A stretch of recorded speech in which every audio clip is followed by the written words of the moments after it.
Bata pa si Nozen nang nawala sa digmaan ang kanyang mga magulang, ngunit hindi niya maintindihan kung bakit nawala ang mama at papa niya.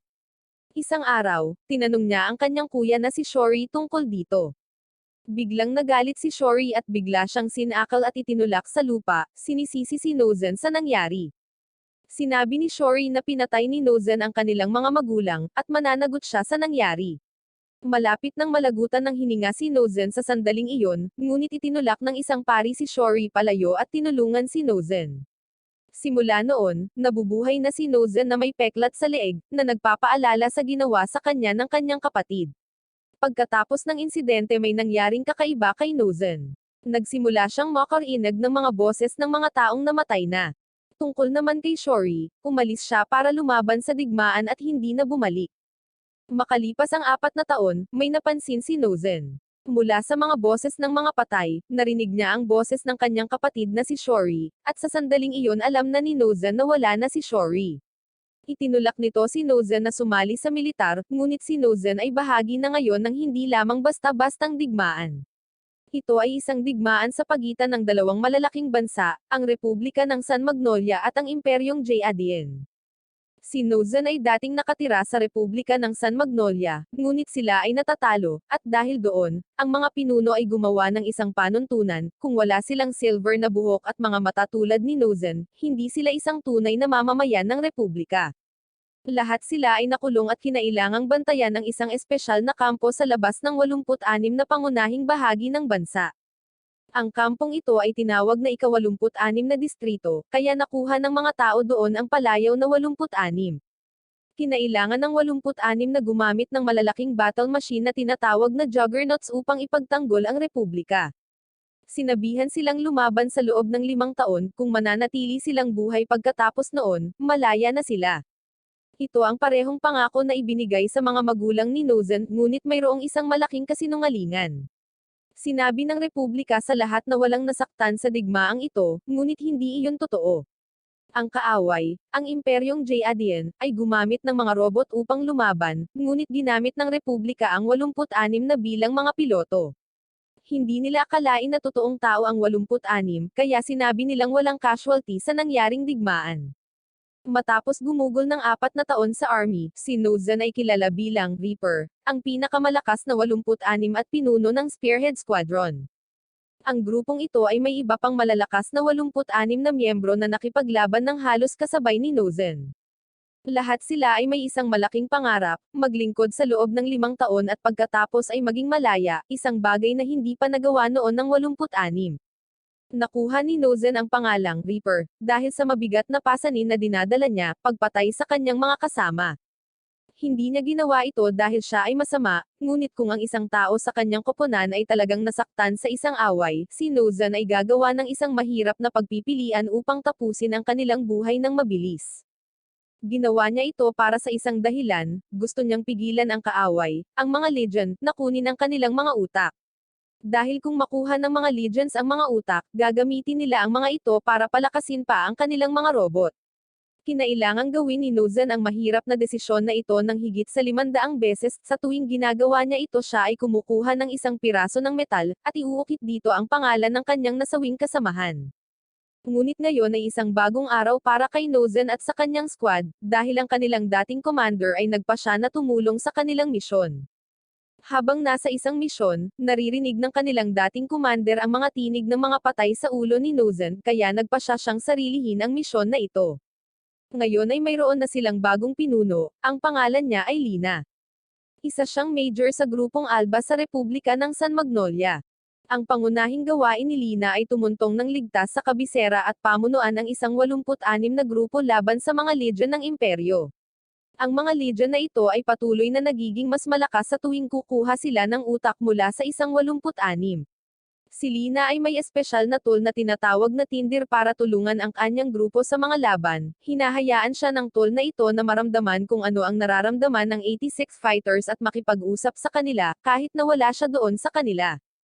Ang pinagkaiba ni Lina sa ibang Alba ay ang puso niya. Naniniwala siya na ang bawat 86 na ay isang tunay na tao at tinatrato sila ng mabait. Hindi tulad ng iba pang mga alba, na mga mapanglait at mataas ang tingin sa sarili, at tinatrato ang 86 na bilang kanilang mga alipin at tinatawag silang mga mahihina.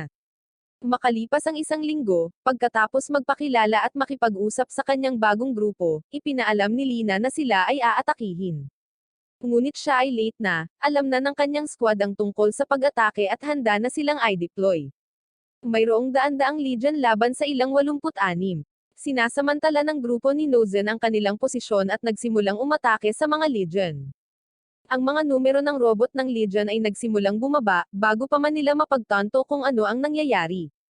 Nagawa nilang mahanap ang posisyon ng 86, ngunit huli na ang lahat, inilunsad nila ang kanilang mga missile, ngunit hindi nila mapa-address ang mga 86. Ito ay isang one-sided na labanan, ang mga kasanayan ng Spearman Squadron ay mas mahusay kaysa sa mga robot na iyon. Madali nilang iniiwasan ang lahat ng pag-atake, habang sinasamantala nila ang kanilang kalamangan at pinasabog ang mga robot na iyon, hanggang sa mapilitan silang maghiwalay at umatras dahil sa isang long-range type na pag-atake. Sinusubukan ni Lina na gawin ang kanyang trabaho at magbigay ng impormasyon, ngunit sinabi lang sa kanya ni Noza na wala siyang silbi. Ang anumang impormasyon na ibibigay niya ay magbibigay daan sa kaaway na mahanap ang lokasyon nila. Hindi gustong matalo, sumulong si Nozent na nagpas siyang mag-isa na gampanan ang laban na ito. Nagmamadali siyang sumulong, umiwas sa ilang mga missile, umiwas sa kanilang mga bala, at tumalon sa ibabaw ng isang robot, pinasabog ang isa sa mga robot.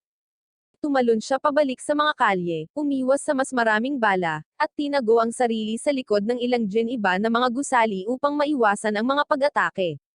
Muli siyang umatake at ginamit ang talim ng kanyang juggernaut para putulin ang mga binti ng robot ng Legion, at pinasabog ito. Para makaiwas sa ibang pag-atake, naglulunsad siya ng isang cable at ginagamit ito upang umakyat sa tuktok ng isang tulay, tumalon pababa sa ibabaw ng isang robot, habang ang mga robot ng Legion ay nalilito at pinapasabog, kaya napaatras ang mga robot. Pagkatapos, sinimulang makipag-Zoom meeting ni Lina sa kanyang squad araw-araw, lalo na si Nozen dahil malamang na type niya ito. Ngunit walang sino man sa kanyang squad ang gustong makipag-usap sa kanya, dahil sa kadahilanang bakit sila magtitiwala sa parehong mga tao na nag-aalis ng kanilang mga karapatan, at pinipilit silang lumaban hanggang kamatayan. Isa pa, dahil parang may gusto siya kay Nozen. Siya ay isang walang muwang na babae na naniniwalang gagawin niya ang kanyang makakaya at mananalo sila sa digmaan, at babaguhin ang mundo. Ngunit sa unang pagkakataon mula noong sumali siya, namatay ang isa sa mga miyembro ng squad. Sinubukan niyang humingi ng paumanhin sa grupo, ngunit ang ilan sa kanila ay nagsimulang magalit sa kanya, dahil sa pagiging isang alba na nakikita silang mga alipin at hindi mga tao. Kaya naman nalungkot si Lina at hindi na alam ang gagawin. Ngunit ang kanyang tunay na kasalanan ay hindi niya sinubukang alamin ang kanilang mga tunay na pangalan, at tinatawag lamang sila sa kanilang mga palayaw. Naranasan ni Lina ang emotional damage, ngunit kalaunan ay tinawag niya sila upang humingi ng tawad at itinanong ang kanilang mga tunay na pangalan. Nagpakilala ang lahat at nagkakatuwaan. Sinabi naman sa kanya ni Nozen ang kanyang pangalan, at napagtanto ni Lina na kilala niya ang kanyang nakatatandang kapatid. Noong bata pa si Lina, inilabas siya ng kanyang ama upang ipakita sa kanya kung gaano kahirap ang pagtrato sa 86. Nais niyang makita ng kanyang anak na babae ang katotohanan at ipaglaban ang isang marangal na layunin. Gayunpaman, inatake sila ng ilang Legion robot habang naglalakbay sila sakay ng helicopter. Pumanaw ang ama ni Lina, ngunit iniligtas siya ng kapatid ni Nozen na si Shori. Si Lina ang tanging nakaligtas, at nagtago mula sa robot ng Legion. Nang biglang, lumitaw ang kapatid ni Nozen at iniiwasan ang mga bala ng robot, sinasamantala ang perpektong pagkakataon para pabagsakin ito. Sa araw na iyon, ibinunyag ni Shori na hinahangad niyang matapos na ang 5 taong paglilingkod niya at makauwi na para alagaan si Nozen. Gayunpaman, wala talagang magandang alaala si Nozen sa kanyang kapatid. Noong bata pa si Nozen, nabaliw ang kanyang kapatid, sinisisi si Nozen sa pagkamatay ng kanilang mga magulang, at muntik na rin niya itong patayin. Pero nakaraan na ang lahat, ayaw nang patayin ni Shori si Nozen dahil hindi niya nakaya dahil patay na siya. Sa mga unang taon ng serbisyo ni Nozen, natagpuan niya ang juggernaut na pinapilot ng kanyang kapatid, at habang may katawan sa loob, wala na itong utak. Makalipas ang ilang linggo, sa isa pang laban, narinig nila ang boses ng dati nilang kasama na namatay kamakailan. Nagsimulang mabigla si Lina nang marinig niya ang mga tinig ng mga namatay na.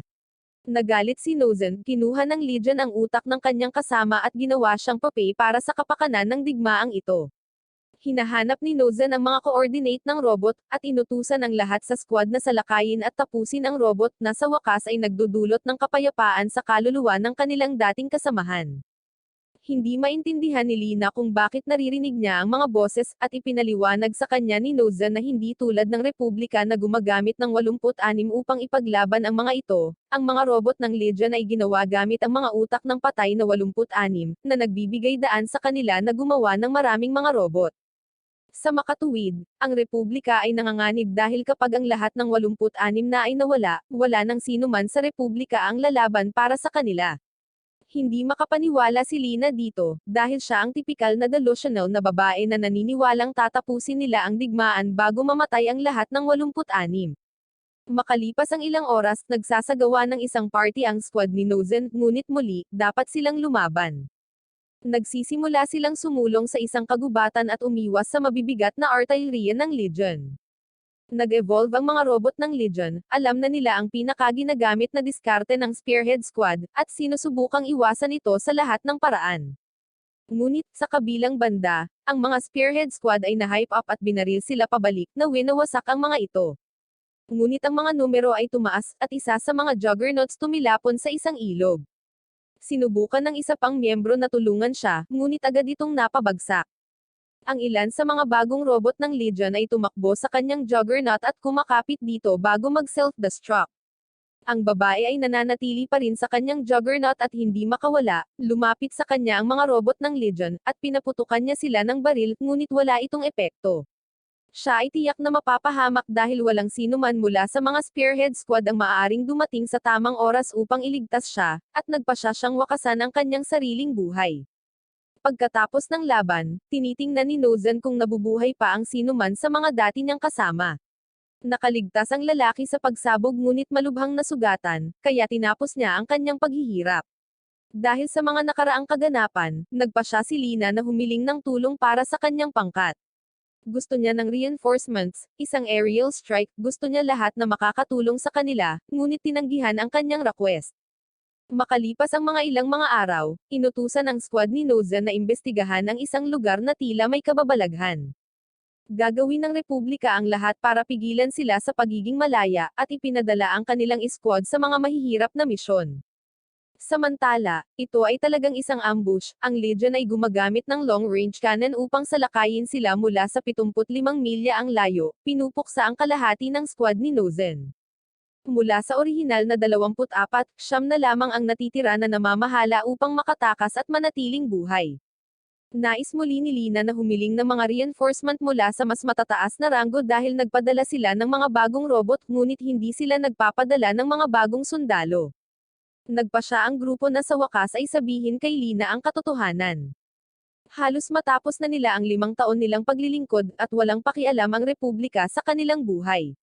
Ayaw nilang mabuhay sila, at lahat ng resources na natanggap nila ay hindi para sa kanila, ito ay para sa susunod na squad na darating na papalit sa kanila pagkatapos nilang mawala lahat. Kaya naman nagpasya ang Republika na ipadala sila sa misyon na iyon, at ang anumang misyon sa hinaharap ay magiging misyon din para ma-ambush sila. Hindi makapaniwala si Lina sa kanilang mga sinabi, hindi niya maintindihan kung bakit hindi sila makatakas o makaganti sa Republika. Mayroon silang mga juggernauts, at magiging madali para sa kanila na makamit ang alinman sa pareho. Pumasok ang vice-kapitan ng squad at sinabi sa kanya na hindi sila magiging masaya sa paggawa nito, hindi nila madala ang kasalanan sa pagpayag sa mga Legion na sirain ang Republika dahil tinulungan at pinrotektahan sila ng ilang alba noong nakaraan. Ang ilan sa kanila ay nagpasya pa na lumaban sa tabi nila. Hindi magiging patas na hayaan ang lahat ng alba na magduse at mamatay, kapag ang ilan naman sa kanila ay may mabuting puso at nagmamalasakit sa kanila.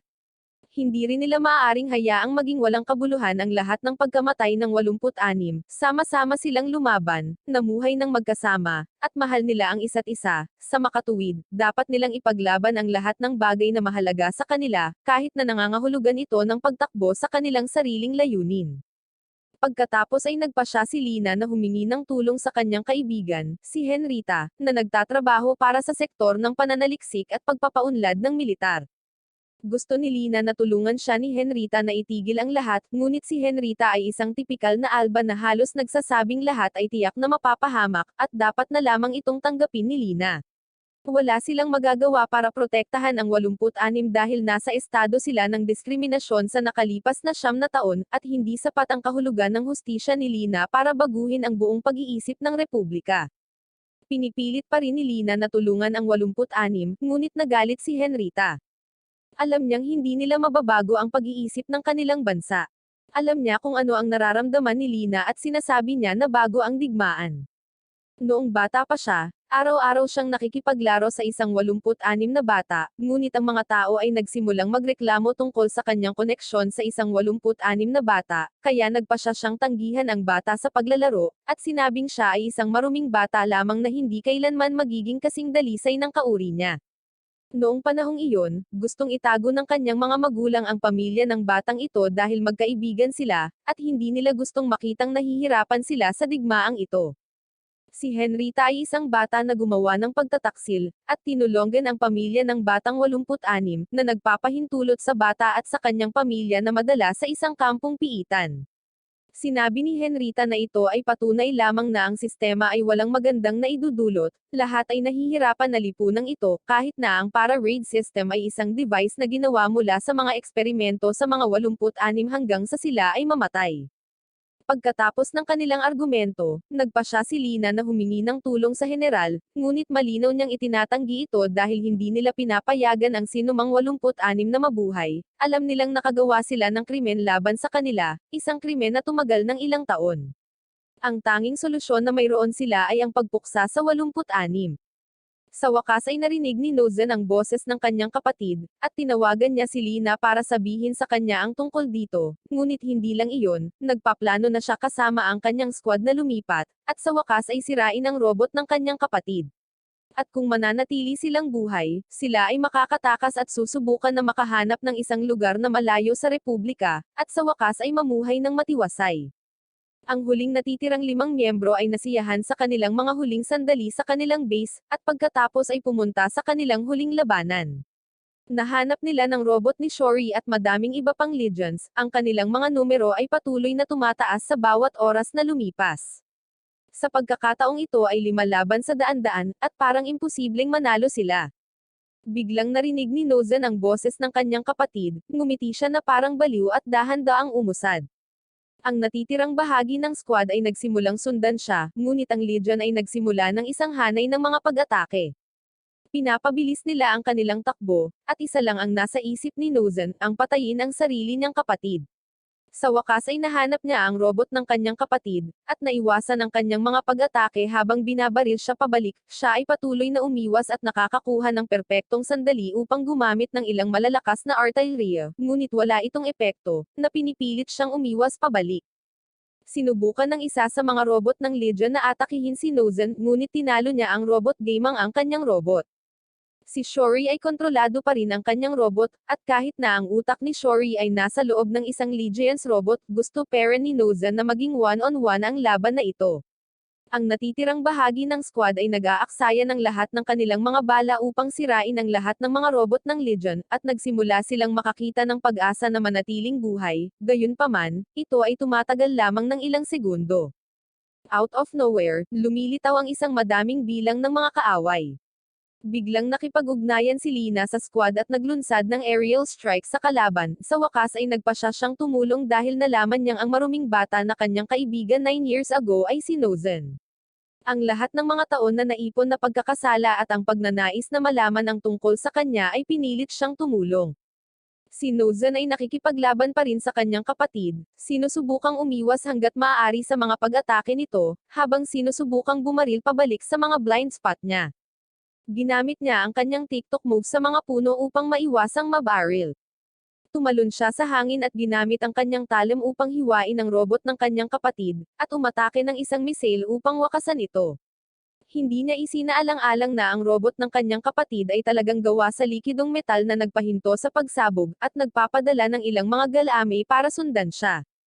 Sinusubukang tumakas ni Nozen ngunit tinilapon siya, ang squad ay lumilitaw upang iligtas siya, ngunit ito ay isang distraction lamang.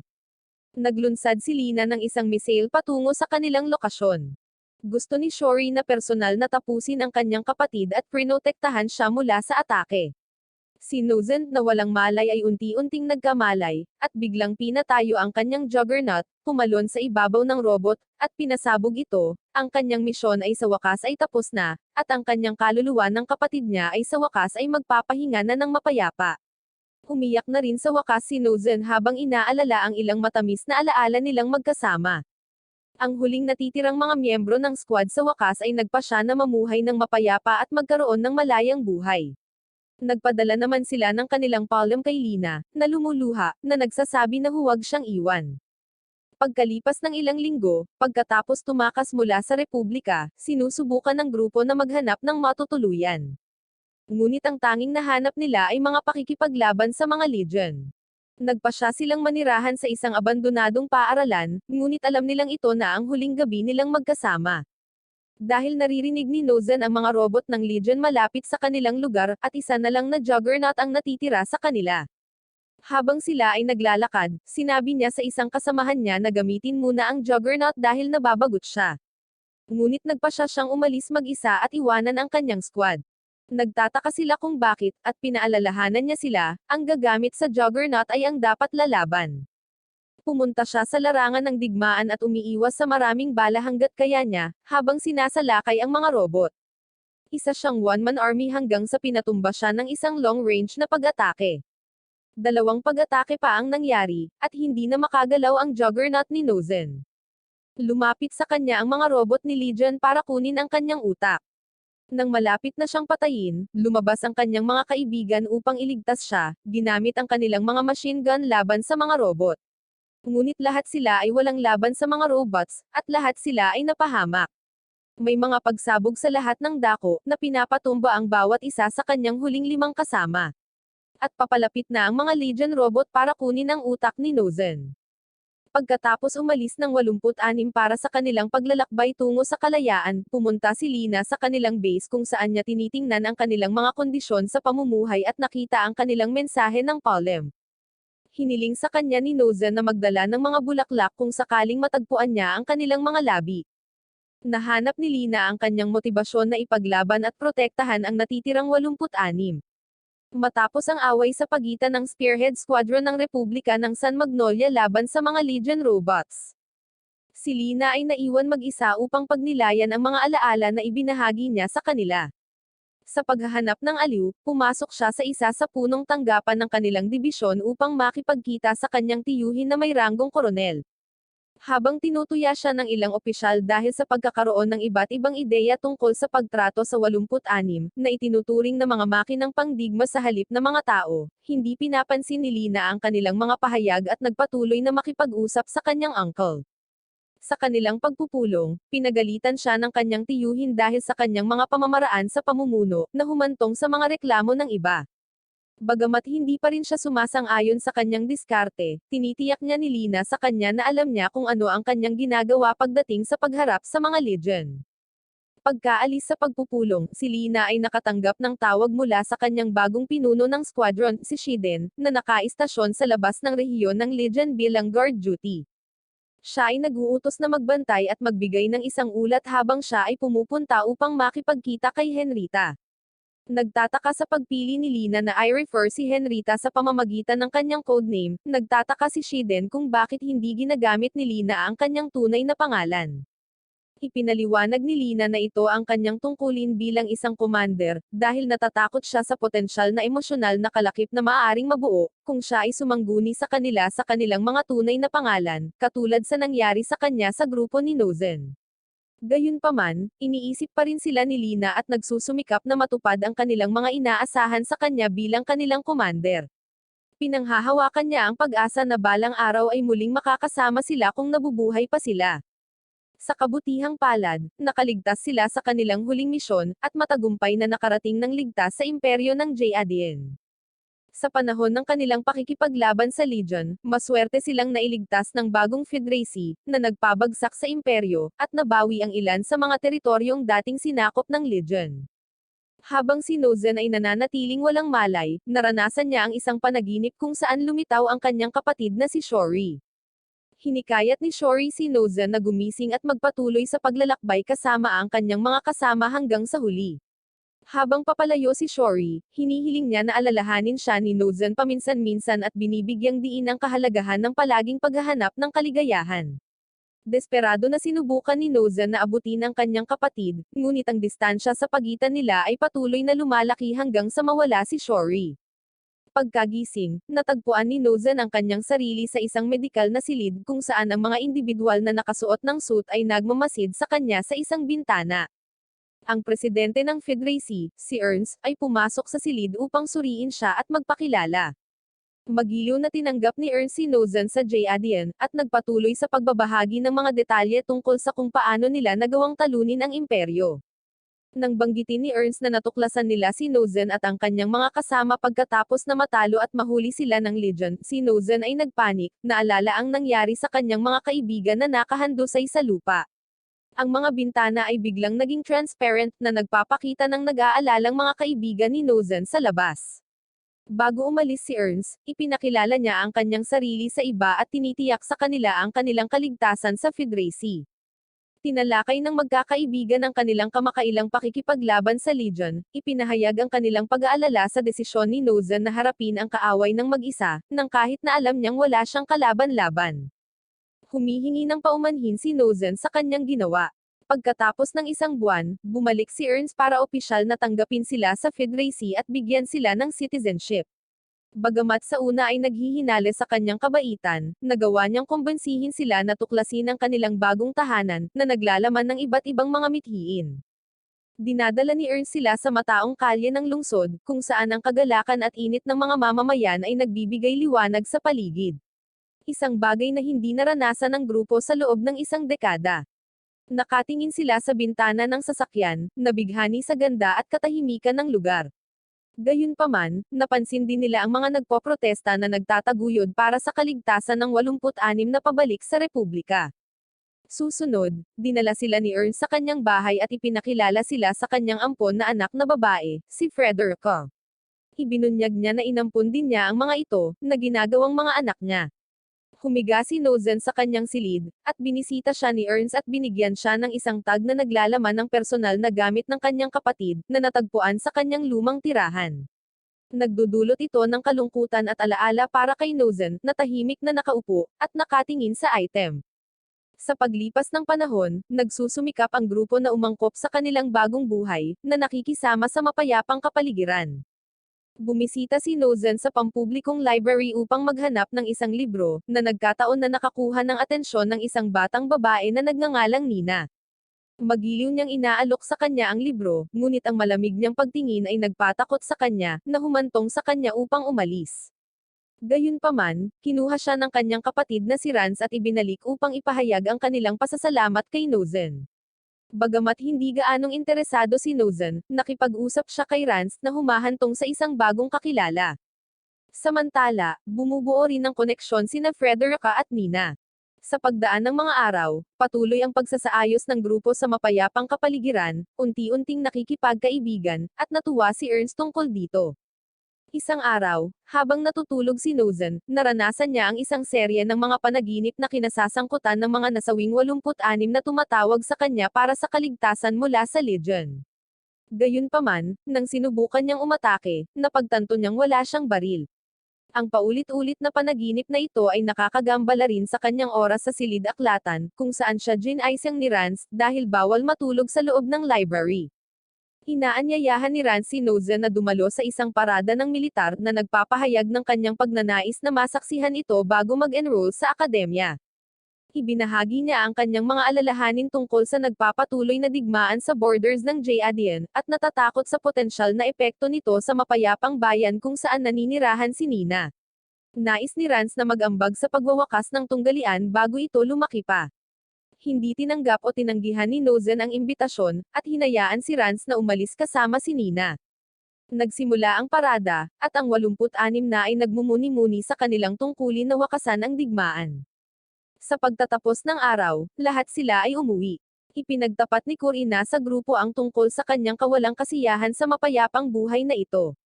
Nananabik siyang bumalik sa labanan at tuparin ang kanyang tungkulin. Ibinahagi ang kanilang damdamin, at ipinaalam nila kay Ernst na, sa kabila ng kanyang unang pagkabigla, ay naiintindihan ang kanilang mga damdamin. Gayunpaman, pinayuhan niya silang mag-enroll sa akademya, na tinitiyak ang isang magandang hinaharap pagkatapos ng digmaan. Pagkatapos ay ibinunyag ni Frederica ang kanyang pagkakakilanlan bilang ang huling prinsesa ng imperyo ng Jade, na responsable sa Legion na Some-Ire sa marami, kabilang ang kanilang mga pamilya. Gayunpaman, hindi sila nagtatanim ng sama ng loob na kinikilala ang kanyang kabataan sa panahong ito. Ipinahayag ni Frederica ang kanyang pagnanais na sumali sa kanila, na nagnanais na iligtas si Kiria, ang kanyang sundalo, na naging isang unit ng Legion. Ibinahagi rin niya ang kanyang natatanging kakayahan na makita ang mga nakaraan at presensya ng mga indibidwal, katulad ni Nozen, at ang kanyang kamalayan sa mga kaganapan sa pagitan nila ni Shori. Inaanyayahan nila siya, at habang sumapit ang bagong taon, sila ay umalis mula sa bahay ni Ernst na nagsimula sa isang matinding paghahanap para sa pangmatagalang kapayapaan. Sa Academy grounds, pinananatili ni Nozen ang kanyang pagkakaibigan kay Rance, ang kanyang kasamahan sa mga tactical na pagsasanay. Sa panahon ng isang drill, mananiyabra ni Nozen ang kanyang unit sa isang hindi inaasahan ngunit bihasang paraan, na halos umiiwas sa banggaan kay Erwin at sa kanyang kapareha. Ang mapangahas na hakbang na ito ay nagdudulot ng galit sa general. Parehong sina Nozen at Rance, kasama ang sangkot na partido, ay nahaharap sa pagsaway at makakatanggap ng mga parusa. Paglabas nila, hinarap siya ni Erwin, na inggit sa superior na kakayahan ni Nozen na isinilang mula sa nakakatakot na karanasan sa panahon ng digmaan. Sa kabila ng halos hindi naiwasang aksidente, kinikilala ni Erwin ang 86 na bilang mga halimaw sa pakikipaglaban. Pagkatapos, hinayla niya si Rance sa isang tabi, nasanay sa gayong pagkiling, at nakikipagbuno sa sarili niyang kaligtasan. Nilapitan ni Gretchen si Nozen, ang commander ng Nordlicht Squadron, at inanyayahan siya at ang kapwa niya 86 para sa isang maikling excursion. Samantala, binalaan ni Erwin si Rance tungkol sa pakikisalamuha kay Nozen at sa 86 dahil sa kanilang mga kasaysayan sa digmaan. Ini-escort ni Suga ang grupo sa isang dating field na kontrolado ng Legion, ngayon ay isang memorial site. Ang tanawin ay puno ng kanilang mga sinaunang makinarya ng digmaan, at isang monumento na may mga pangalan ng kanilang nasawing mga kasamahan ay nakatayo. Ang grupo, na labis na naantig sa kilos ni Gretchen, ay nagpapahayag ng kanilang pasasalamat. Pagkatapos, mainit niyang inaanyayahan silang sumali sa kanyang squadron. Dumating si Frederick kasama si Philo, isang pet unit na natuklasan nila sa pag-alis sa nasirang republika. Bagamat nasira, ito ay masusing na-restore ni Gretchen at ng kanyang operations team. Masaya silang muling nagsasama-sama sa pamilyar na kagamitan at nagpasya na panatilihin ito. Sa kanilang pagbabalik, iniabot ni Frederica kay Nozen ang kanyang naunang baril, isang kagamitan na pinangalagaan ni Ernst. Tinanggap ito ni Nozen at nagbigay ng isang banayad ng ngiti, habang mainit na binabati siya ng kanyang mga kasama. Samantala, sa Western Front ng Jade, nagpapatuloy ang digmaan, at ang mga kamakailang nagtapos sa Academy ay nasa labanan na. Si Rance, na nagko-copilot sa isang unit kasama ang isang kasamahan, ay natagpuan ang kanyang sarili sa isang mapanganib na sitwasyon, na na-corner ng unit ng isang Legion. Mukhang nalalapit na ang kanilang pagkabalisa dahil sa mga pangyayari. Sa sandaling iyon, isang state-of-the-art na mga robot, isang unit na pinangalanang Region Strike, na pinamumunuan ni Nozen, ang pumasok, na pumipilit sa Legion na umatras sandali. Bumalik sa base, sina Rance, Nozen, at Frederica ay nagsasalo sa pagkain. Habang sina Rance at Frederica ay nag-uusap tungkol kay Nozen, nabuo ang isang pakikipagkaibigan. Pagkatapos, kumuha si Frederica ng isang larawan ni Rance at Nozen bago nagdahilang umalis, iniwan ang mga dating kaibigan upang mag-usap. Ibinahagi ni Rance kay Nozen ang kanyang mga alalahanin tungkol sa mga kabataang tulad ni Frederica na nasa mga mapanganib na sitwasyon. Ayaw niya talagang maharap sa panganib ang kaibigan niyang si Nina. Nalulungkot siya dahil kahit nagsisikap sila, parang hindi nila mapigilan ang mga masasamang tao, at patuloy na nasasaktan ang mga mabubuting tao. Biglang tumunog ang alarm, nagbabala sa paparating na labanan. Habang naghahanda ang lahat, sinabi ni Rance na magkikita ulit sila ni Nozen pagkatapos ng laban. Ngunit sa panahon ng labanan, si Rance ay malubhang nasaktan. Sinabi ni Frederica kay Nozen ang tungkol sa pinsala ni Rance. Nang marating ni Nozen si Rance, nakita niyang nasaktan talaga siya, at hiniling ni Rance na makita ang larawan ni Nina. Nagpakita si Erwin at nagalit kay Nozen dahil sa hindi niya pagsisikap na tulungan si Rance. Sinasabi ni Erwin ang ilang masasamang bagay, ngunit sanay na itong marinig ni Nozen. Sinabi niya kay Erwin na kailangan nilang mag-ingat dahil baka bumalik ang mga masasamang tao, pagkatapos lumakad palayo. Bumalik sa base, sina Suga at Nozen ay nagkatagpo sa isa't isa pagkatapos ng labanan. Si Gretchen ay abala sa pagsisikap na papayagin ang malalaking tao sa kanyang plano na gamitin ang 86 na squad para sa pagsubok ng kanyang mga bagong likhang gear. Hindi nila ito iniintindi, ngunit hindi siya sumusuko. Matapos isagawa ng 86 ang ilan sa mga drills, pinagsasama-sama niya silang lahat para makipag-usap sa headquarters. Nagsasama-sama ulit ang magkakagrupo, kahit alam nilang baka panandalian lang ang reunion na ito. Nang bumalik sina Nozen at Frederica mula sa kanilang maliit na pakikipagsapalaran, ang usapan ay napunta sa Region Strikes. Curious si Gretchen sa kanilang reaksyon sa bagong gear. Ang 86 na grupo ay nagbibigay ng kanilang 2 sentimo, at hindi ito lahat maganda. May mga dapat pang i-improve, at sinabi ni Gretchen ang makakaya niya para ma-improve ito. Pagkatapos pinaalam niya ang kanilang halaga at tinatrato sila ng tama, na mas mahusay kaysa noong araw. Sa gabi, tumambay si Frederica kay Nozen, at nag-uusap sila tungkol kay Rance. Iniisip ni Nozen na hindi siya dapat lumapit sa mga taong nahaharap sa panganib, lalo na pagkatapos ng nangyari kay Rance. Iba ang nakikita ni Frederica, mahalaga ang mga bonding sa kanya, gaano man ito kabilis. Si Nozen naman ay hindi na lang kumibo sa sinabi niya, at biglang tinanong niya ito kung bakit siya binibisita nito at ibinahagi ni Frederica na medyo naaalala niya si Kiriya sa kanya. Sumali si Kiriya sa grupong ito na tinatawag na The Legion dahil gusto niyang panatilihin siyang ligtas mula sa ilang masasamang tao, ngunit naging magulo ang mga pangyayari. Maraming tao ang nasaktan, at natakot siya sa kanya. Ang pinakamasamang bahagi, si Kiriya ay naging isa sa mga makina ng kaaway. Ngayon siya ay nag-aalala na si Nozen ay maaaring humantong sa parehong paraan, at hindi niya nais na mawalan ng isa pang kaibigan. Pagkatapos ng kanilang pag-uusap, inakay siya ni Nozen pabalik sa kanyang silid. Maya-maya, naabutan niya ang kaibigang si Suga. Pinag-uusapan nila ang tungkol sa isang bagay na sinabi ni Nozen kay Gret na nagbabala sa kanya tungkol sa maraming bot ng kaaway na paparating sa kanila. Ngunit hindi nababahala si Suga dahil alam niyang malakas si Nozen at merong espesyal na kakayahan. Nag-aalala siya na kapag nalaman ng mga tao ang tungkol sa kakaibang kapangyarihan ni Nozen, baka malagay siya sa gulo. Hindi sila lubos na sigurado kung 100% na mapagkakatiwalaan ang bagong team doon. Nagets ito ni Nozen at sinabing mag-iingat siya. Pareho silang nasa parehong pahina tungkol sa pagiging ligtas sa ngayon, lalo na pagkatapos ng payo ni Frederica. Ang malaking araw na kinatatakutan ng lahat ay dumating na sa wakas, ang mga Legion ay say-salakay na. Nag-alerto ni Nozen at sinisigurado na gumising ng maaga ang lahat. Maraming tao ang natatakot tungkol dito, ngunit salamat sa kanya, handa na silang lahat at handa sa anumang darating. Super tense ng atmosphere, at biglang sumulpat ang mga Legion, at bakbakan na. Marami sa kanilang mga kaibigan sa kanlurang bahagi ay nawala sa isang iglap. Hindi makapaniwala si Gretchen sa kanyang nakikita, mas marami pala ang mga kanilang makakalaban kaysa sa inaakala niya. Nakahanda na si Nozen para tumulong, kahit na hindi pa siya binigyan ni Gret ng hudyat para lumaban, ngunit alam niyang oras na para lumaban. Si Nozen at ang kanyang squad ay tumalon sa aksyon, at sila ay kahanga-hanga. Pinabagsak nila ang 1 tonelada ng mga unit ng kaaway, na ginagawang medyo mas madali para sa kanilang mga kaibigan, ngunit mayroon pa ring hamon na kakaharapin. Marami pa sa mga malalakas na unit ng Legion ang paparating. Bumalik sa base, talagang umaasa si Frederica na mahahanap niya ang kaibigang si Kiriya sa gitna ng lahat ng kaguluhang ito. Kapag ipinikit niya ang kanyang mga mata at binuksan, siya ay may Sharingan na mata, na nagpapakita sa kanya kung saan nakaposisyon si Kiriya sa larangan ng digmaan, at siya ay hindi masyadong palakaibigan ngayon.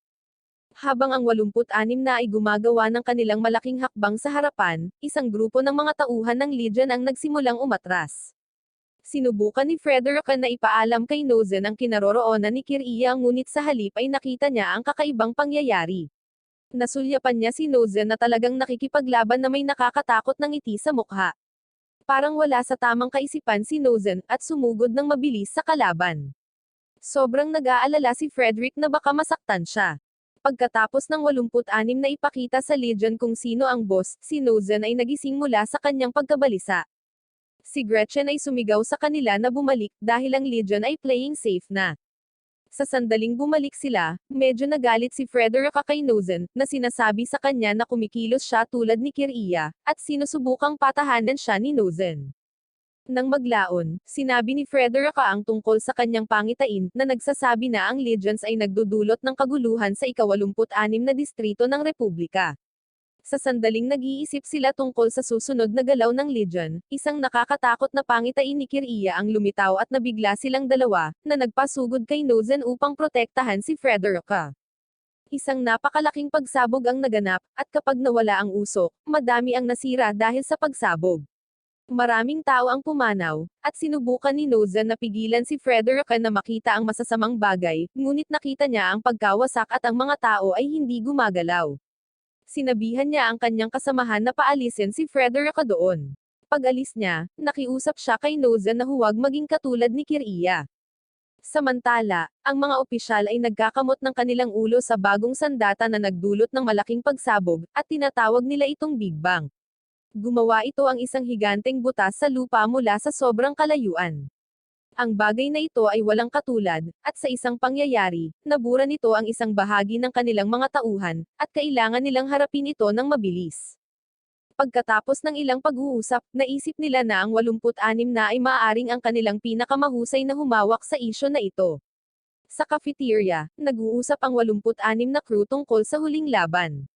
Nabalisa si Nozen sa labanan kaya nag-zone out siya at hindi man lang narinig ni Frederick na sinusubukan siyang abutin, at lahat sila ay nag-aalala tungkol dito. Lumipat ang usapan sa Big Bang kung saan ito ay maaayos sa loob ng ilang buwan. Sinabihan sila ni Frederick na mag-chill saglit para maging handa sila pagdating ng panahon. Hindi lahat ay sang-ayon sa ideya na magpahinga, lalo na sa mga nangyayari sa mga panahong ta. Pagkatapos ay sinabi ni Frederick na magkakaroon sila ng espesyal na pagtrato dahil sila ang 86. Ito ang nagpasindak kay Corina dahil pagod na siya sa mga taong naaawa sa kanila, at gusto lang niyang tratuhin siya ng normal tulad ng iba. Nakakuha si Nozen ng sulat mula kay Nina. Si Nina ay nagtataka kung bakit ginawa ni Nozen ang ginawa nito sa kapatid niyang si Rance. Ang bigat sa pakiramdam, at parang nakikita siya ni Nozen na tinatanong siya ng ganoong tanong. Lumalabas na naman ang nakakatakot niyang ngiti. Pakiramdam niya ay napuno siya ng mga boses sa kanyang ulo, lahat ng mga ito ay nag-aakuse sa kanya ng mga bagay-bagay dahil siya ang palaging nabubuhay. Bago pa man niya mabuksan ang sulat ay may kumakatok na. Gusto ng general na makipag-usap sa kanya. Tinanong siya kung naririnig niya ang mga nakakatakot na boses ng Legion sa kanyang ulo. Sinabi ni Nozen na narinig niya ang mga ito. Napapaisip nito ang general, at sinabi niya kay Nozen na siya ang tao para sa isang malaking misyon. Makikipagtulungan sila sa ilang mga hukbo, kabilang ang Republika ng San Magnolia, upang harapin ang problemang Big Bang na iyon. Hindi naman masyadong ikinatuwa ito ni Gretchen. Sa tingin niya ay masyadong mapanganib ito para sa 86. Humihingi siya ng matibay na dahilan para sila ang gumawa ng misyon. Isang bagay ang sinasabi ng general, ngunit sa isipan ni Nozen, narinig niya ang kanyang mga nawawalang kaibigan na bumubulong, ito ay dahil sila ang 86. Pagkatapos ng kaunting biro, ang mga makamulto na kasamahan ni Nozen ay nagpasalamat, at pagkatapos ay boom, wala na sila. Naging emosyonal si Nozen dito, pakiramdam na hinahayaan na lang siya ng lahat. Pagkatapos, nakita niya ang isang vision kasama si Lina, at parang sinabi niya na hindi niya siya makakalimutan, pangako. Si Shin ay tumango at nagpaalam sa kanya, parang pakiramdam na ang susunod na misyon na ito ay maaaring maging pinakahuli para sa kanya. Habang nakasakay sila pabalik, si Gretchen ay nag-aalala. Nais niyang ang 86 na crew ay huwag nang lumaban at magpahinga na lang ng tuluyan. Ngunit tumanggi si Nozen sa kanyang sinabi, at sinabi niya sa kanya ng diretsyo na lalaban siya hanggang sa huling hininga niya. Pagkatapos ay lumabas si Nozen ng kotse, na ipinaalam kay Gretchen na siya ang mamumuno sa pangkat sa pag-atake ngayon, at hindi siya. Kahit na ang isang grupo ng mga opisyal ay hindi payag sa pagpapadala ng 86 sa isang napakadelikadong misyon, ang 86 na ay handang makilaban. Sa palagay nila ay napili sila dahil sila ang pinakamahusay na grupo para sa trabaho. Hindi masaya si Ernst sa buong planong ito, nagtataka at nagtatanong kung pinili ba nila ang 86 dahil iniisip ng mga tao na sila ay mga makinang pangdigma lamang.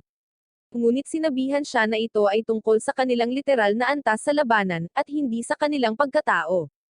Gayunpaman, hindi natutuwa sa Ernst sa desisyong ito. Pagkatapos ay tinipon ni Gretchen ang kanyang koponan at dinala sila sa isang base sa kailaliman ng lupain ng kaaway. Pagdating sa loob, inilalantad niya ang isang sasakyang panghipapawid na magdadala sa kanila sa mismong kinaroroonan ng Big Bang. Sobrang saya ni Gretchen kung gaano kastig ang sasakyang ito. Sa palagay niya ay magiging maayos ang paglalayag nila, lalo na sa kanilang mga kaibigan na naghahandle sa iba pang masasamang tao. Pero si Frederica ay nababahala. Natatakot siyang pumasok sila sa base nila, sugurin ang Big Bang, ngunit pagkatapos ay pasabugan sila sa kanilang paglabas. Sinabi naman ni Noza na alam nila kung gaano kapanganib ang misyon na ito, at kahit na ang mga alalahanin ni Frederica ay sobrang legit, nag-aalala pa rin siya sa posibleng mangyari. Ngunit alam ng 86 na crew kung gaano kapanganib ang gagawin nilang misyon. Banibisita ni Nozen si Frederica sa kanyang silid sa lalong madaling panahon, pagkatapos siyang utusan na bumalik sa punong tanggapan dahil sa kanyang pagwawala. Tinanong niya ang pag-aatubili nitong bumalik dahil sa pagpupumilit nitong iligtas si Kiria, na hinahamon ang katapatan nito. Naniniwala siya na hindi niya ipinapakita ang kanyang tunay na intensyon, at ang komprontasyon na ito ay ginagawa siyang emosyonal. Maluhaluhang ibinunyag ni Frederica ang kanyang malalim na takot. Baka matulad si Nozen kay Kiria at iwanan din siya nito. Ngunit persigido si Frederica na iligtas si Kiria, at determinado siyang gawin ito ng mag-isa. Hiniling niya kay Nozen na manatili sa likuran, na lubos na pinapaalam ang kanyang pag-ayaw na dinidiktahan. Nilinaw ni Nozen na hindi siya katulad ni Kiria at hindi may impluwensyahan na makilahok sa labanan para lamang sa kanyang kapakanan. Binigyang diin ni Nozen na para sa kanyang seguridad, kailangan niyang nasa Federacy, lalo na dahil sa kanyang katayuan bilang anak ng presidente. Pagkatapos gumugol ng isang buwan sa pag-aayos ng sasakyang panghimpapawid, naghanda sila at itinakda ang mga unit ng digmaan na nakahanda upang simulan ang kanilang misyon. Di nagtagal, tinipon sila ni Gretchen para sa isang nakaka-inspire na pahayag, na binibigyang diin ang kanyang pinakamalalim na hiling, ang kanilang ligtas na pagbabalik. Nang malapit na silang umalis, tumawag si Ernst na inuulit ang mga salita ni Gretchen na naghihikayat, ngunit may dagdag na pag-aalala na parang magulang. Ang kanyang pagkabalisa tungkol sa potensyal na pagkawala nila ay maliwanag, at ipinapahiwatig niya na ang gayong pagkawala ay maaaring itulak siya sa depression. Gayunpaman, ang koponan, na lubos na nababatid ang kanilang mga mapanganib na posibilidad, ay tumatanggap ng kanyang mga alalahanin ng may matatag na pagtanggap. Pagdating ng oras, masigasig na tinutugunan ni Ernst ang kanyang mga puwersa at kaalyado, habang sinenyasan niya ang pagsisimula ng misyon. Ang kanyang mga commander ay nagpasimula ng isang mabangis na pagsalakay sa Legion. Bilang tugon, ang Legion ay nag-shift sa defense mode na hindi sinasadyang inilantad ang Big Bang. Sa paggamit ng sa pagkakataong ito, ang hukbo ay mabilis na kumilos na nagbabadya ng isa pang matinding labanan. Habang lumilipad sila palapit sa Big Bang, nakita nilang nakaharang sa kanilang landas ang ilan sa mga makina ng Legion. Si Gretchen, na nag-iisip ng mabuti, ay nagpasya na palabasin ang koponan ng maaga. Sa ganitong paraan maaari nilang ipagpatuloy ang kanilang mahalagang trabaho, habang siya at ang iba ay sinusubukang panatilihing abala ang mga makina ng Legion. Medyo nag-aalala si Nozen dahil hindi ito ang orihinal na plano. Gayunpaman, bago pa man siya makapagsalita, natagpuan nila ang kanilang mga sarili sa lupa, handa nang umalis. Ang mga bagay-bagay ay nagiging mas nakakatakot kapag ang sasakyang panghimpapawid ay nagsimulang gumalaw sa kakaibang paraan, at hindi makausap ang pangunahing base. Gayunpaman, ang 86 na koponan ay sumusulong, determinadong maabot ang Big Bang, na hindi pa ganap na naayos. Nang malapit na silang gumawa ng aksyon, biglang gumana ang Big Bang. Narinig ni Nozen ang isang pamilyar na boses, ang boses ni Kiria, na sumisigaw na gusto niya itong saktan na nabas nitong ikinalito at ikinatakot ni Nozen. Nang makita ni Nozen ang mukha ni Kiria, isang mabilis na malungkot na alaala ang sumalubong sa kanya. Ipinakita ng Big Bang ang maliwanag at malakuryenteng mga pakpak nito, at sa mabigat na pakiramdam, sinabihan ni Nozen ang kanyang koponan na mabilis na lumayo. Mabilis na lumayo ang koponan, habang ang isang malaking sinag ay nagdudulot ng napakalaking pagsabog. Ang pagsabog na ito ay sumisira sa mga kalapit na tore, na nagiging sanhi ng pagkawala ng signal ng mga radar. Ngunit pagkatapos ay nagbigay si Ernst ng isang madamdaming pananalita, na sinasabi sa lahat na huwag magpanik, dahil tinulungan niyang protektahan ang Federacy mula sa mga karagdagang pag-atake. Kapag gumana ulit ang radar, nakita nilang okay pa rin ang team ni Nozen.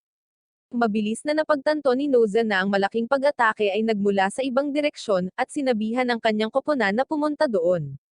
Habang papalapit sila, binaril nila ang bagong target ngunit may problema. Ang Big Bang ay may proteksyon na kalasag na hindi nagpapalusot sa kanilang mga sandata. Gayunpaman, patuloy silang nagsisikap. Sa loob ng Big Bang, si Kiriya, na ngayon ay kumokontrol dito, ay nabigla nang makitang ang 86 na team ay hindi nasaktan sa malaking pagsabog. Naririnig ni Nozen ang boses ni Kiriya sa kanyang ulo, at nakakabingi ito na hindi na niya naririnig ang kanyang mga kaibigan. Pagkatapos ay sinabi ng isang taong tinawag na No-Face kay Kiriya na ilayo ang Big Bang dahil hindi gumagana ng tama ang kalasag nito. Pagkatapos ng kaunting pagtatalo, sa wakas ay pumayag si Kiriya at tumigil sa pakikipaglaban. Biglang nanambalik ang senses si Nozen nang marinig niya ang boses ng mga kasama niya na sumisigaw para sa direksyon. Naalarma sila dahil papalapit na ang Legion sa kanilang posisyon. Iminumungkahi ni Nozen na habulin nila ang Big Bang.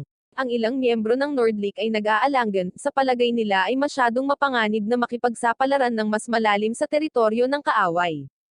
Nahaharap sa hindi pagkakasundo na ito, nahati ang koponan. Pinipili ng 86 na habulin ang Big Bang, habang ang natitirang bahagi ng Nordlicht ay nananatili, naghahanda upang harapin ang sumusulong na Legion. Kinabukasan, tumunog ang communicator ni Nozen. Sa kabilang dulo ay ang isang mataas na opisyal, isang tenyente, na humihingi ng update sa status at nag-aalok ng backup na suporta. Ngunit si Nozen, determinado at matatag, ay tumanggi sa kanyang alok.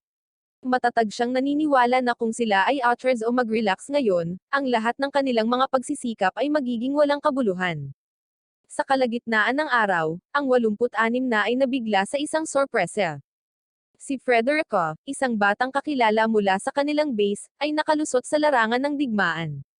Nagtago siya sa loob ng isang compartment ng Philo, isa sa kanilang mga robotic unit. Ang paghahayag na ito ay nagpapainis sa grupo, ngunit nanindigan si Frederica sa kanyang pagsama. Pinuna niya ang mga ito, sinasabing tila sabik silang harapin ang panganib, at hinahamon sila sa kanilang mga pagpipilian, na nagpapaalala sa kanila na mayroon silang malinaw na utos na bumalik sa kanilang base sa Federacy. Si Nozen, ang pinuno, ay inutusan si Suga, isa sa kanyang mga pinagkakatiwalaang kasama, na tiyaking ligtas na makabalik si Frederica sa base. Sa una, si Suga ay nag-aatubili, ngunit nang makitang walang ibang gagawa, sa huli ay sumang-ayon siya. Sasakay si Frederica sa kanyang combat unit, ang Region Rider. Habang sila ay muling nagkukumpulan at nagpapahinga para sa tanghalian, iniabot ni Nozen kay Frederica ang isang pistole, isang simbolikong pagkilos. Ipinahihiwatag niya na kung ang labanan ay mapupunta sa mga kalaban at hindi sila mabubuhay, maaaring kailanganin niya ito upang magpasya sa kanyang sariling kapalaran.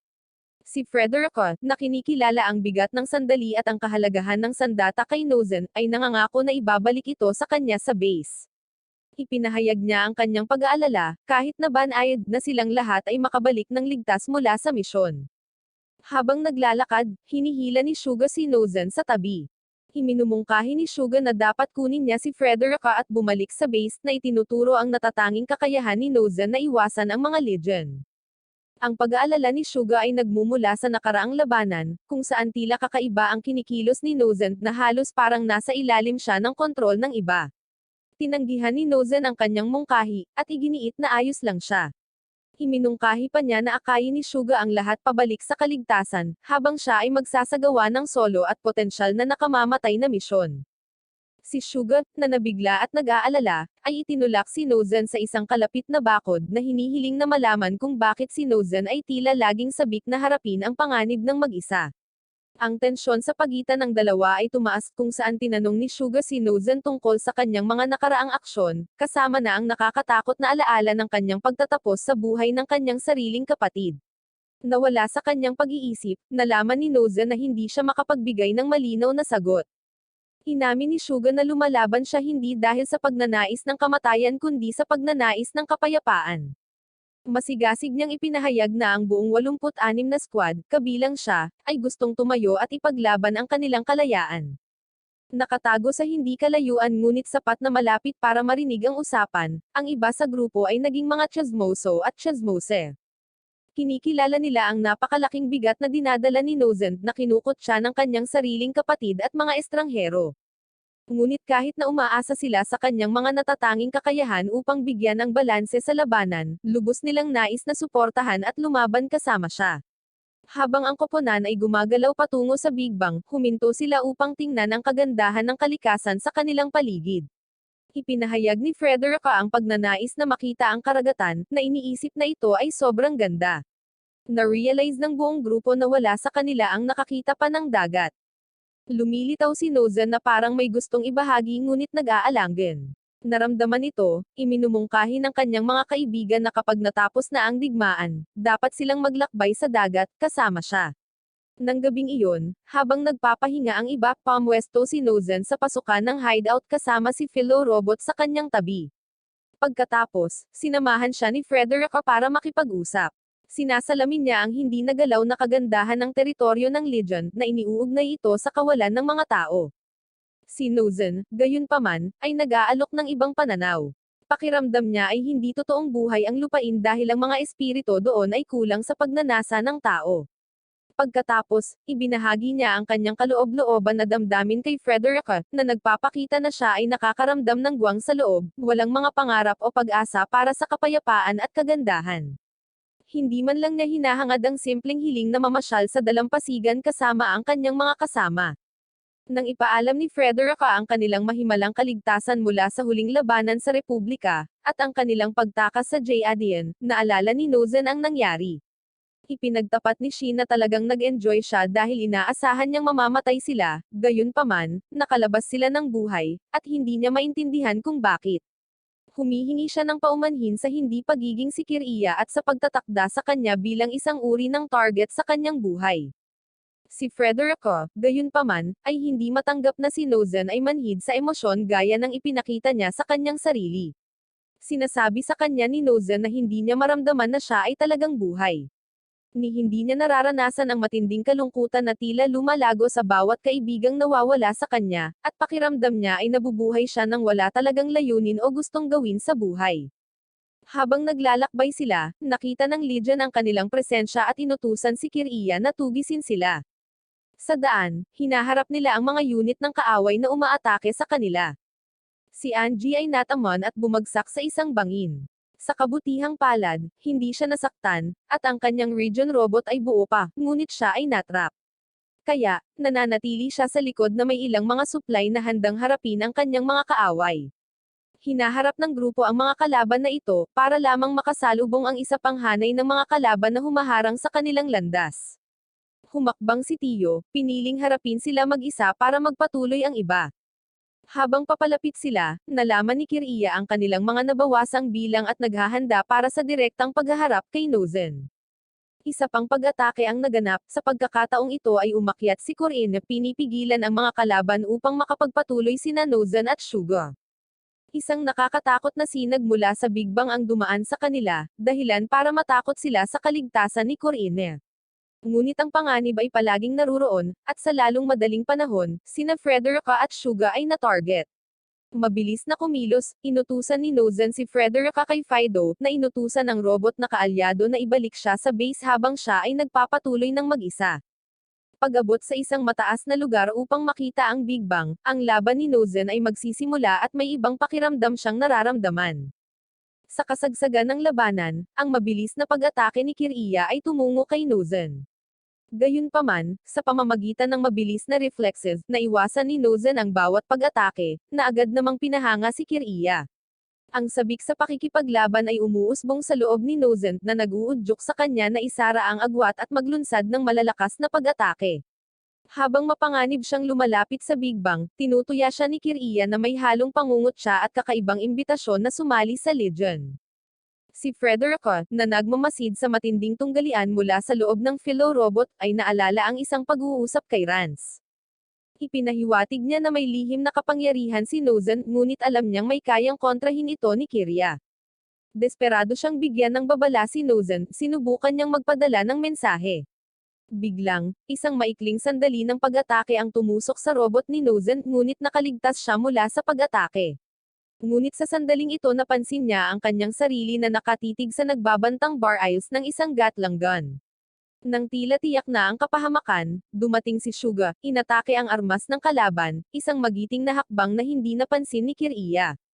Bilang pagganti, naglabas si Kiria ng electric beam na tumama kay Suga, na iniwan si Nozen sa isang delikadong sitwasyon habang ang makina ng kanyang Region Rider ay humihina. Sa pakiramdam ng nalalapit na kapahamakan, inihanda ni Nozen ang pag-atake gamit ang Big Bang sa huling pagkakataon, ngunit pagkatapos ay isang pag-atake ng mga misil ang nag-antala sa labanan. Dumating ang mga reinforcement, at inilagay naman kaagad ang Big Bang sa defensive mode. Mabilis na tumugon, ina-activate ni Kiria ang mga electric wing ng Big Bang, na naglalabas ng barrage ng mga laser na pumipilit kay Nozen na umatras at bumuo ng isang protection na kalasag. Para sa isang maikling sandali sa gitna ng kaguluhan ng labanan, ang Big Bang ay nawala sa paningin. Ang larangan ng digmaan ay naging magulo at matindi habang nagpapaulan ng mga missile. Nang tila aatakihin na nila ang Big Bang, sa halip ay naglabas sila ng langis na nag-aapoy kapag nadikit na nagliliyab sa napakalaking makina na ito. Pagkatapos, isang malakas na sigaw ang umalangaw-ngaw sa gitna ng apoy. Ang galit ni Kiria ay nakatuon lamang kay Nozen, ngunit sa gitna ng apoy at poot, isang vision ni Frederica, na lubos na itinatangi ni Kiria, ay nagkatotoo. Kinwestiyon niya ang walang katapusang pagnanais ni Kiria na wakasan ang buhay ng isang taong hindi niya kilala, bukod pa rito, isang taong kabahagi ng kanyang bloodline. Ang kanyang tugon ay sumasalamin kay Nozen. Nawalan na siya ng layunin sa buhay, maliban sa paghihiganting ito. Habang sinubukan ni Frederica na ipaalala kay Kiria ang kanilang pinagsaluhang nakaraan, umalangaw-ngaw ang isang putok ng baril. Iyon ay ang baril ni Nozen, pinaputok ito ni Frederica upang makuha ang atensyon ni Kiria. Ang pagkakita kay Frederica na buhay ay panandaliang nagpatahimik kay Kiria, ngunit ang kanyang galit ay bumalik kaagad, na inakusahan si Nozen ng pagmamanipula sa kanya. Desperado na ihinto ang patuloy na labanan, gumawa si Frederica ng isang marahas na hakbang. Tinutok niya ang baril sa sarili niyang ulo, sinusubukan si Kiria na makialam.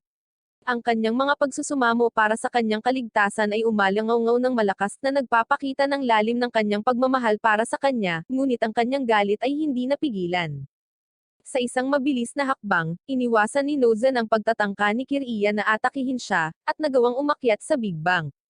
Nang dahil sa pag-eksena ni Frederica, natukoy ni Nozen ang lokasyon ni Kiria sa loob ng makina at ginawa ang nakamamatay na pag-atake. Sa pag-alis ng buhay mula kay Kiria, nasaksihan ni Frederica ang isang eksena. Si Kiria ay lumipat sa kabilang buhay, kung saan naghihintay sa kanya ang kanyang kapatid na si Gildo. Dahil hindi aktibo ang utak na nagpapagana dito, nabigo ang Big Bang safety systems.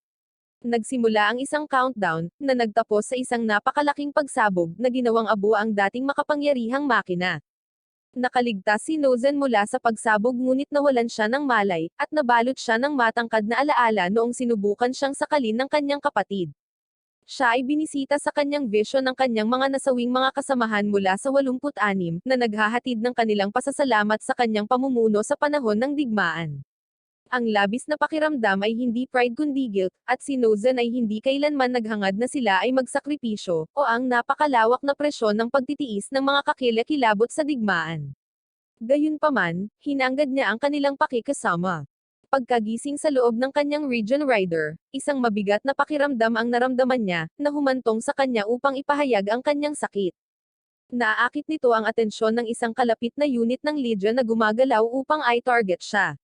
Nang malapit na siyang sugurin, isang hindi kilalang puwersa ang humahadlang sa Legion. Maya-maya pa, nag-aalalang lumapit si Lina sa kinatatayuan ni Nozen. Sa kanilang mabilis na pag-uusap, nalaman niyang hindi siya nagpipilot ng anumang makina, na nagudyok sa kanya na imungkahi na sumama siya sa kanya. Kapag kumonekta si Lina sa kanyang device, hindi sinasadyang gumawa ito ng link kay Nozen dahil sa katulad na teknolohiyang ginagamit nila. Sa kanyang sorpresa, nakilala ni Nozen ang boses ng isang major na kilalang kilala niya. Nagpupumilit na panatilihin ang kanyang composure, hinahangad niyang maunawaan ang kanyang patuloy na pakikipaglaban.